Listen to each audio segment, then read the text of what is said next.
Welcome to Auto Resolve. In this guide, I will show you how to fix microphone echo on PS5 and resolve common audio issues. Fix 1.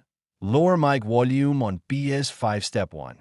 Turn on your PS5 and go to Settings. Step 2. Select Sound Microphone. Step 3.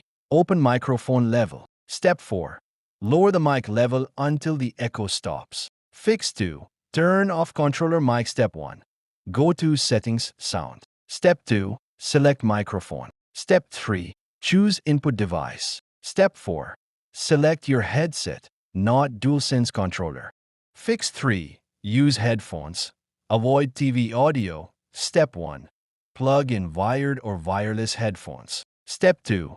Go to Settings Sound Audio Output. Step 3. Set output device to your headset. Step 4. Lower or mute TV volume. Fix 4. Disable side tone. Step 1. Open Settings Sound. Step 2. Select microphone. Step 3. Turn side tone off or set it too low.